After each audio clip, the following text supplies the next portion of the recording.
パンやお菓子のほとんどには油と水が入っています。ここに水と油、見えやすいようにごま油を使っています。試験管に入れますね。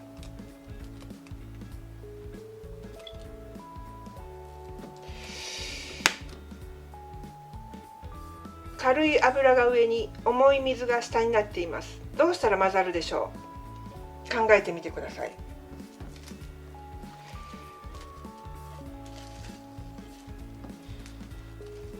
1本は激しく振ってみます。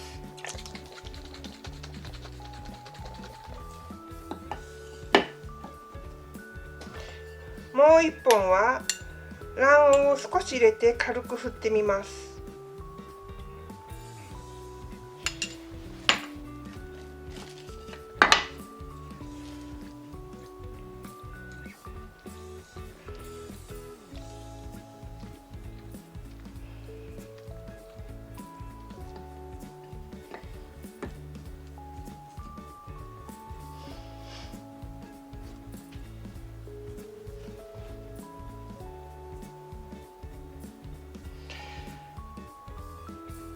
激しく振っても混ざらなかったのに対して卵黄を少し入れるだけで混ざりました。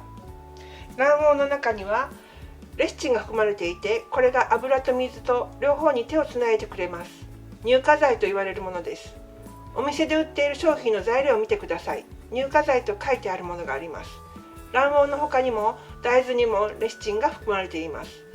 きちんと乳化させないとジュクジュクしたところとそうでないところができて美味しくありません。油と水が含まれる生地はこの乳化がポイントになります。シフォンケーキを作る前に道具の説明です。シフォンケーキはこのような独特な形をしています。シフォン、絹のように柔らかい生地。泡立てて卵白に空気を入れますが、さらに水を加えることで水が水蒸気になって生地より空気が多くなります。冷める時に縮んでしまいますので、焼き上がったらすぐに逆さまにして生地の重力で生地が下に引っ張られてへこまずに済みます。生徒さんの中にテフロン加工のシフォンケーキでひっくり返したらボソッと落ちたし、私料理のセンスないって嘆いてる人がいました。それはそんな型を作った人が焼いたことのない人だっただけであって、決しておかしいわけではありません。底や壁面がくっついていることで縮まずに冷え固まっていくのです。なのでシフォンケーキは紙製かアルミ製にしてくださいね。泡立て器は手に持ってちょうど良い大きさのものをしてください。これは私にとって大きすぎました。これが一番よく使いますね。これは本数が少ないのと、なかなか泡立ちが難しいのでめったに使いません。で、こちらの方が一番よく使う泡立て器ですね。ハンドミキサーですね。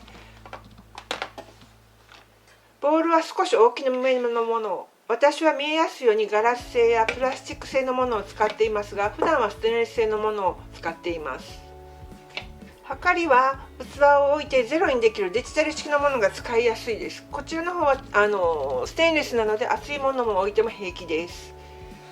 ゴムベラは握りやすいものを使ってください。つなぎ目がないものが衛生的です。これは少ない材料を混ぜるときに使うものですね。で、こちらかこちら。しなり具合がちょっと違います。こちらはこんな風に柔らかくしなります。こちらはもうちょっと硬いです。それぞれの用途に応じていろんなゴムベラを揃えています。粉はダマがないようにふるいますが、こういうざるを使っていただいても結構ですし、もし粉ふるい器と買っておられるならば粉ふるい器を使っていただいても結構です。いよいよ卵白に空気を入れるポイントです。水は表面張力が大きいから空気と混ざりません。卵白には表面張力を小さくするタンパク質が含まれているため、泡を立てること、気泡性があります。卵白中のタンパク質は空気に触れると変性を起こして膜が硬くなります。空気変性で泡を持続させます。この2つの性質を利用しているんです。油はタンパク質の膜を壊すので、道具は油っ気のないものにしてください。もちろん水も拭いてください。卵白はアルカリ性ですが、中性付近で泡が安定しますので、レモン汁やクレームターターと呼ばれる主積酸水素カリウムを加える人もいます。砂糖は水を引きつける力が強く、卵白の水分を分離して取ってくれるので泡の安定性を高めます。ただし空気変性を邪魔する働きもあるので、ある程度泡立てた後に徐々に砂糖は加えます。ではシフォンケーキを作っていきましょう。卵4個は卵白と卵黄に分けます。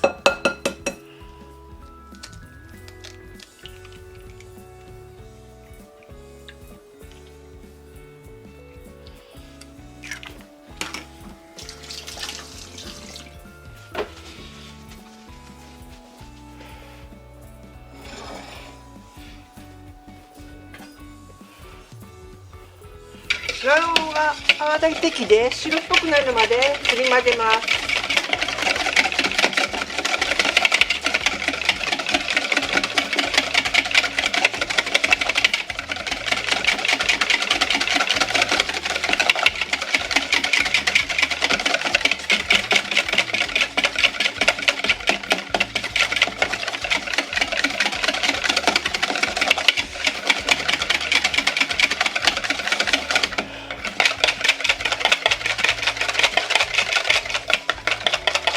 泡立て器は上からこういうふうに持つようにしてくださいね。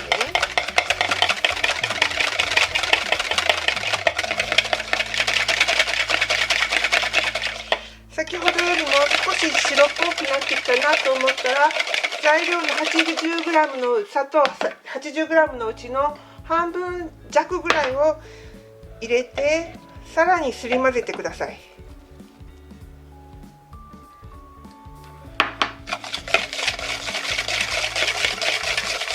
卵黄に直接砂糖を入れると、砂糖が卵黄の水分を取ってつぶつぶになるので、一旦すり混ぜて空気を含ませて直接砂糖に当たらないようにしているのです。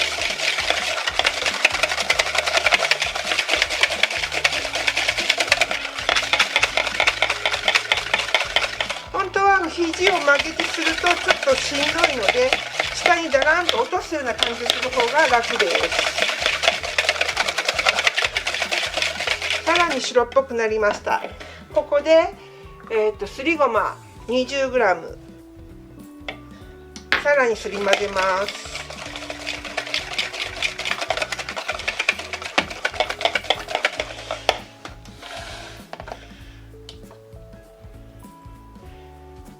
そして油、サラダ油が 40g、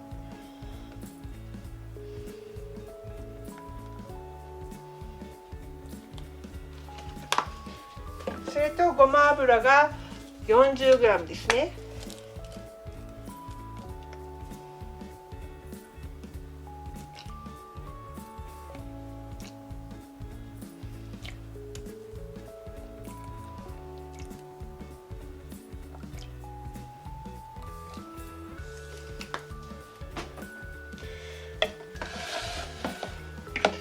さらにすり混ぜます。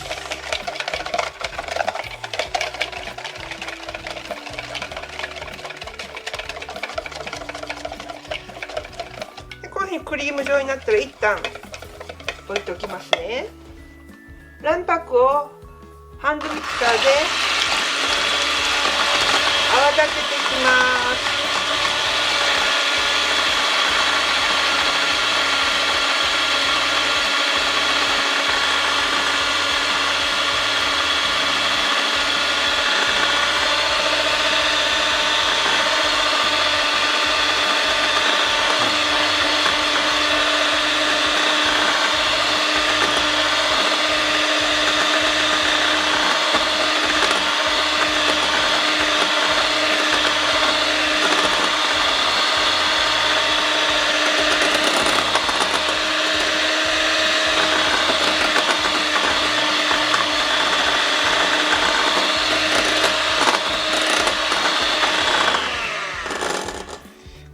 6割ぐらい泡立ったら残りの砂糖を2回ぐらいに分けて入れていきます。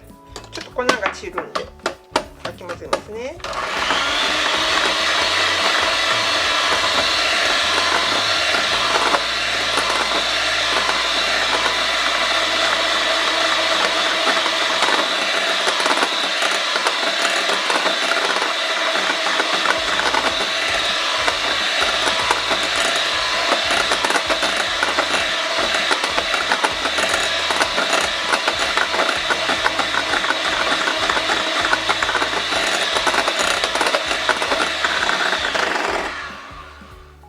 残り全部入れます。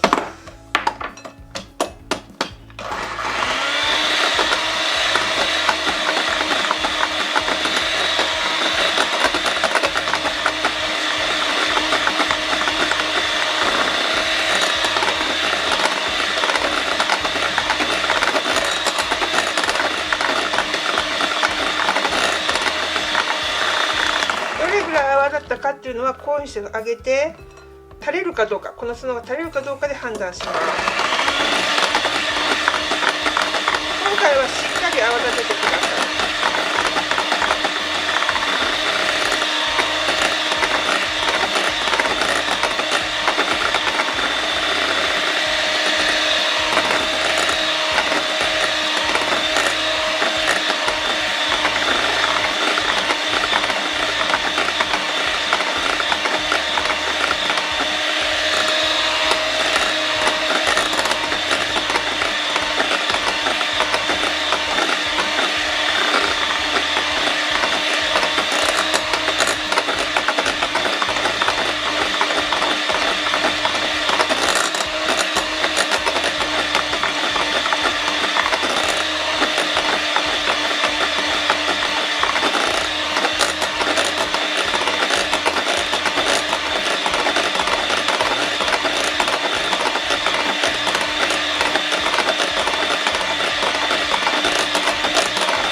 そんなに垂れないですね。これぐらいですね。これで完成です。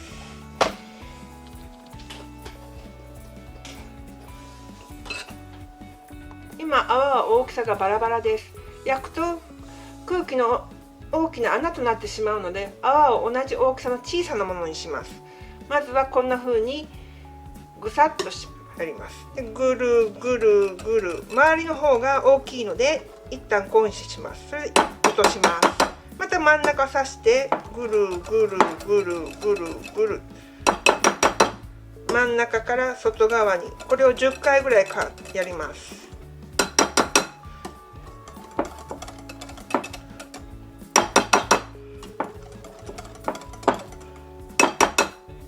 泡を締めるとも言います、この作業。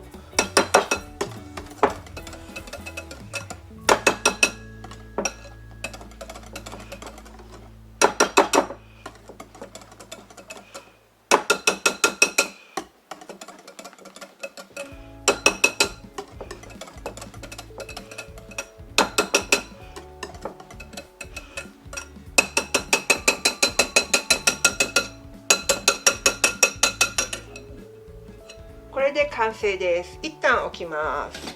オーブンを170度で予熱を開始します。では元に戻って卵黄液に水 40g を入れます。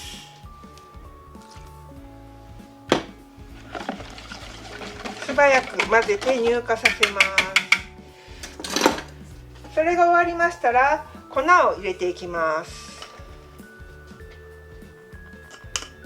粉は薄力粉で 80g です。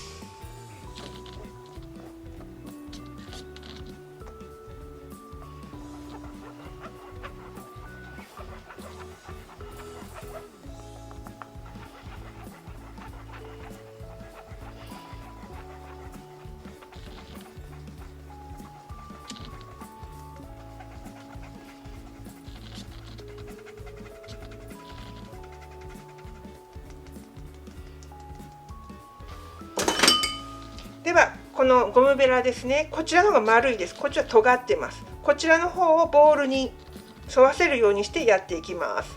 で持ち方はこのように鉛筆のようにしてやります。まず横に十字に切っていきます。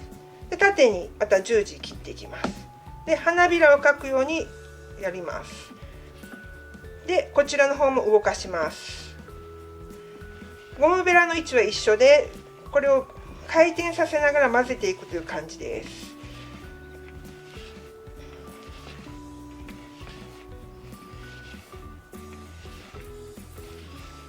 ある程度いったら次は大きくだんだんこの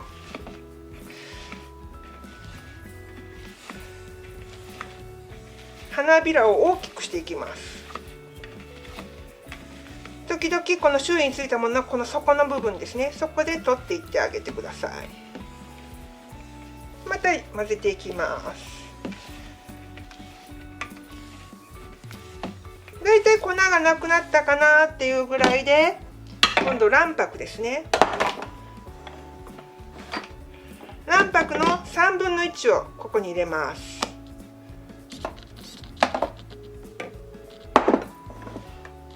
でまた縦横でやって花びらを描くようにやります。少しずつ花びらを描くように回せます。ひっくり返すの分かりますかね。そこからずっといくようにひっくり返します。大きくしていきます。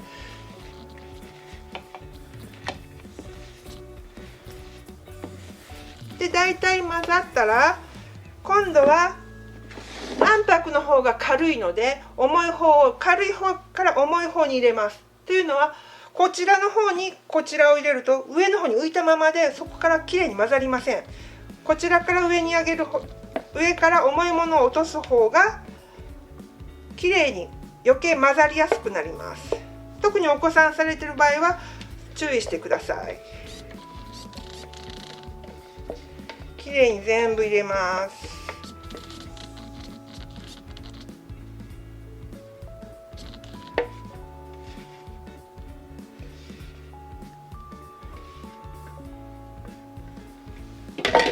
はい、また同じ要領ですね。ちょっと周りについて取りますね。横縦で花びらを描くように1回目で少しいったとこを戻します。こっちで左手で回します。でこれで回します。これでそこから全部を持ち上げているのが分かると思います。花びらが2周ぐらい花びらを描くようにしといて、次はだんだんこれを大きくしていきます。で時々周りもこの底のところのゴムベラで取ってあげてください。はい、もう一回いきます。大きくやっていきます。そうするとだんだんこう生地にツヤが出てくるの分かりますかね。こんなふうにテカッとしてきたら完成です。はい、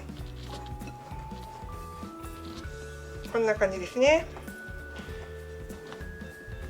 はい、底の方から全部取ってるのがわかるかと思います。これで完成です。そしたらこのアルミの型に入れていきます。自然に流れていってくれますので、一方向からしてもらって、でまた余裕があればこっちちょっと反対にしてこうしてもらったらいいです。型は18センチですね。きれいに取ってあげてください。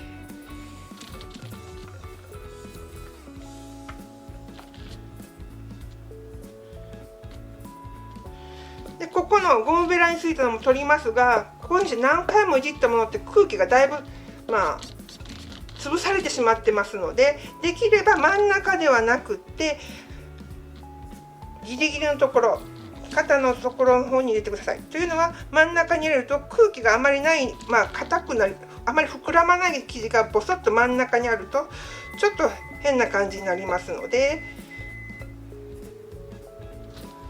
真ん中に塊があるような状態になります。そしたら余熱も終わったようですので、天板に落としてください。大きな泡を潰します。で遠心力でこうするだけで平らになりますので、ここまでできたらもうオーブンに入れるだけです。170度に予熱したオーブンに入れ40分焼いたら終わりです。焼き上がりました。こんな感じです。いいのかな。そしたら一旦ちょっと落とします。そしてすぐにこういうところで逆さまにして冷やします。これで完成です。アルミ製型を使っている方はこのシフォンケーキベラがあると便利です。薄くてしなります。では外していきます。まずこちらの方に刺してそのままずっと回していきます。できたら次はこちら側ですね、内側も外していきます。それができましたらお皿ですね、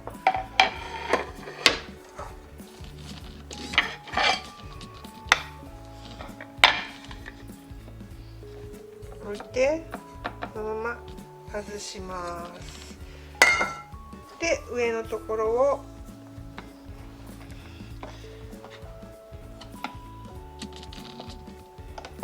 こうしていくと外れます。ちょっと汚いですがこんな感じでできます。シフォンケーキは卵がキーになりますので、卵アレルギーの方は難しいですが、小麦アレルギーの方は米粉や大豆粉で代用できます。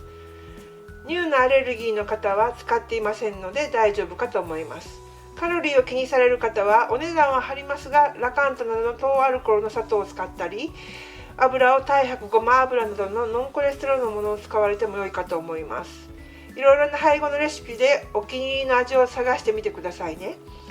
注意点としては水分が多くなりすぎてないか、例えばバナナみたいに生のフルーツを使うとき、レシピでは2本と書かれていましても小さいバナナかもしれません。ピューレ状にすると水分がたくさん出ます。その上牛乳など水分を足すと焼き上がる過程で水蒸気となり、生地の量に対して空気が多くなりすぎてケービングが起こるかも、こうへこむやつですね、ケービングが起こるかもしれません。ひどい時は逆さまにしたらボサッと落ちてしまうことがあります。バナナとかは焼いて水分を飛ばすか、牛乳などの水分を入れないようにしてくださいね。パウンドケーキを作る前に準備です。型は紙製、このブリキ製、ガラス製、あとテフロン加工とかいろいろなものがあります。どれを使っていただいても結構です。紙やテフロン加工以外のものはバターをこのように全体に塗っていきます。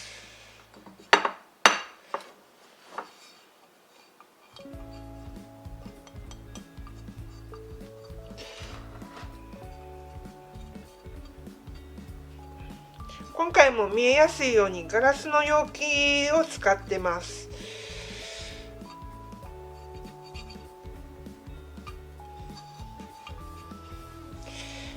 型離れを今度は良くするためです。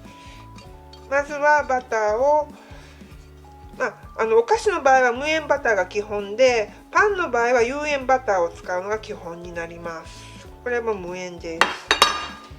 でここにバターを塗りましたら、次はこれ強力粉です。強力粉を振って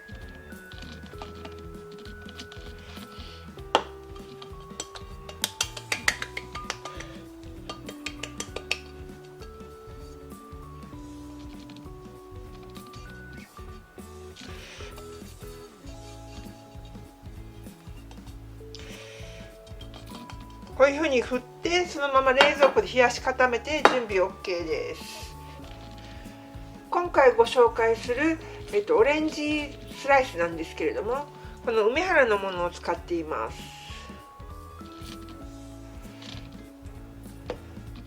他社さんのものには薬品が臭かったりしたので、私はもっぱらこれを使っています。さて今回はバターの特徴を使っての空気を入れていくことです。つまりバターのクリーミング性、空気を取り込む性質を最大限に生かすことがポイントです。バターは13から18度で可塑性、粘土のように自由に抱えられることができる性質を発揮します。作る準備として室温に戻しておいてというのはそういう意味です。ただし急に作りたくなったからといってレンジでチンする人がいますが、レンジは急に温度が変わって溶けてしまうことがあるので注意してください。バターの溶ける温度は30度です。一旦溶けてしまうとクリーミング性が失われてしまいます。たとえ冷蔵庫で冷やしても元の状態には戻らないので注意が必要です。ではどのようにするのかやってみます。こちらの方は柔らかくもなったものですが、こちらは今さっき冷蔵庫から出したものです。硬いのでラップを準備します。で、こういう塊ですね。例えばこうしてあるとします。これだけ絶対使わなきゃいけないという時はラップで挟むようにしてもらって、綿棒でグッグッグッと押さえて無理やり柔らかくするようにします。で、この上下のラップを外して半分に折り曲げ、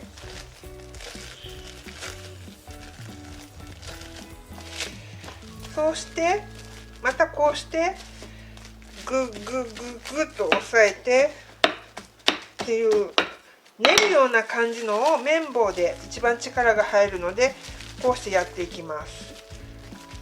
それを何度も何度も繰り返すことで柔らかくなっていきます。先ほどよりどんどん柔らかくなって白っぽくなっているのがわかるでしょうか。これを何度も繰り返すことで柔らかくなっていきますので、先ほどのように指が簡単に押せるようになりましたらこれで OK ということになります。もう一つの重要なポイントは、空気を含ませたバターに卵を入れる際にはうまく乳化させることです。卵の温度が低いとバターを固まらせてしまうので、卵も室温にしておきましょう。ではパウンドケーキを作っていきましょう。無塩バター 85g を泡立て器で混ぜていきます。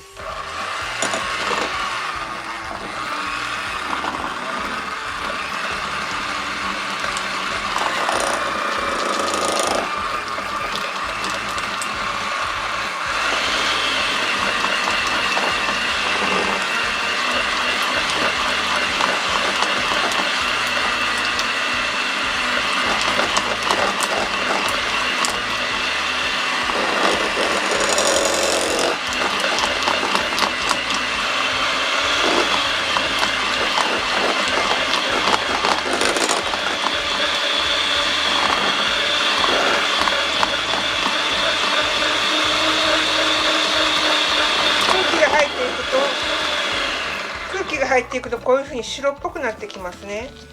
砂糖は、75g を 2,3 回に分けて入れてさらにかき混ぜていきます。ちょっと散るので。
次に卵は 85g です。溶いたものを少しずつ加えていきます。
混ざってるところと混ざってないところがちょっとあるので、ちょっとゴムベラで取ってやります。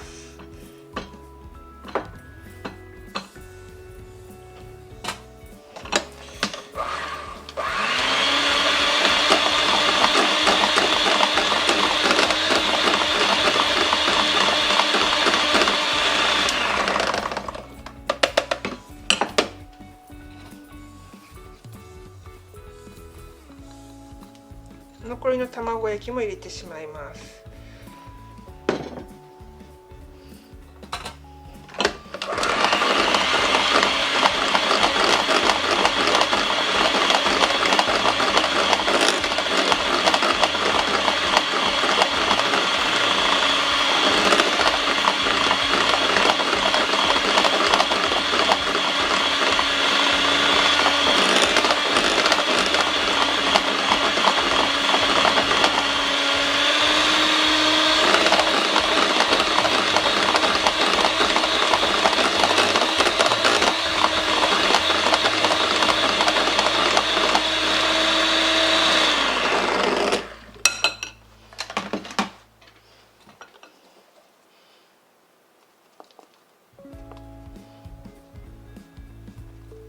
こんな風にちょっと取ってあげて、残ったまま捨てるとか洗い物に出してしまうと配合がちょっと変わってしまうので、なるべく取ってあげてきれいにしてあげてください。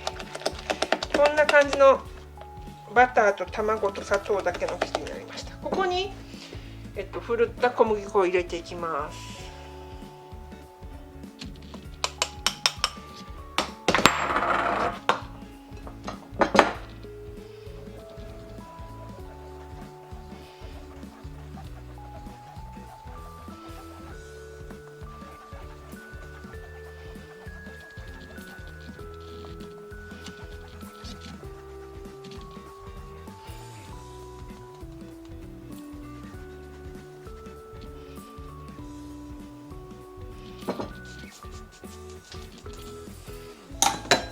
はい、同じ要領で横にして縦にしてやります。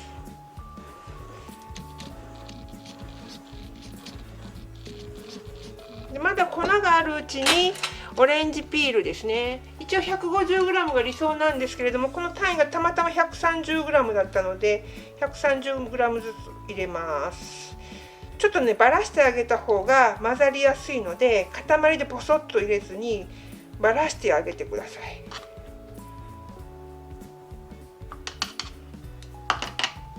で同じように切ってやります。でこの段階でまたちょっと入れます。残りを全部入れてしまいましょう。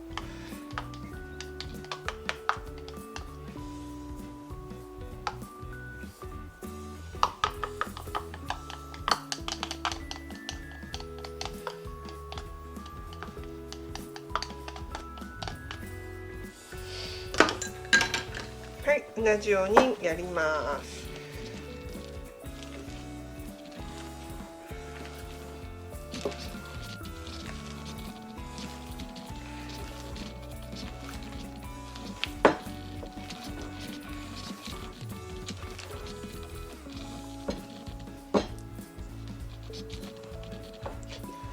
周りも取ってあげてくださいね。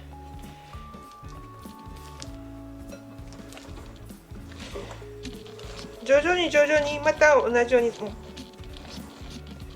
ツヤが出てきたのがわかるでしょうか。こんな風にツヤが出てきたらこれで終わりです。あとは生地に流し入れます。こんな感じですね。ツヤが出た感じになりました。これで終わりです。そしたらできましたので、冷蔵庫から型を出して入れていきます。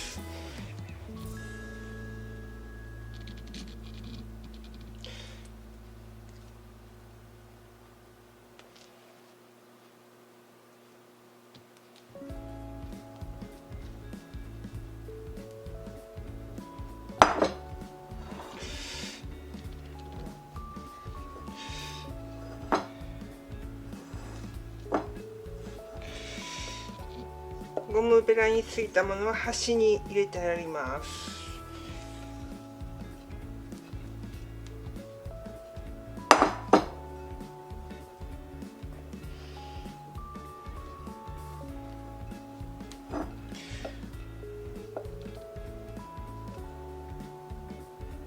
端ですね。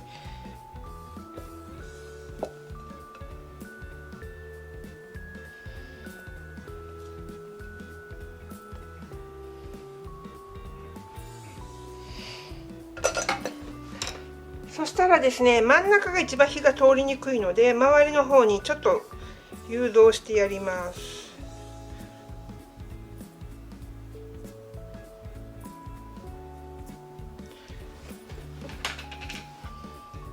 で、ここについたのもきれいに取ってやって、だいぶいじってるので端に入れます。あ、しまった。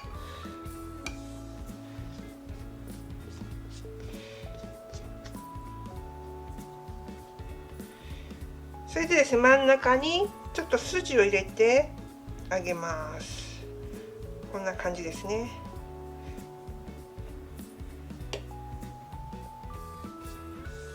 またついたものを端っこに入れてしまいます。はい、これで流し入れ終わりです。そしたらですね、一旦トンと、多分これはあんまりしなくても硬い生地なんでいいと思います。170度に予熱したオーブンで焼きます。焼き時間の方は45分です。このように焼き上がりました。そしたら一旦トンと置いて、このまま10分放置します。10分経ちました。そしたら周囲に、ヘラでちょっと外していきます。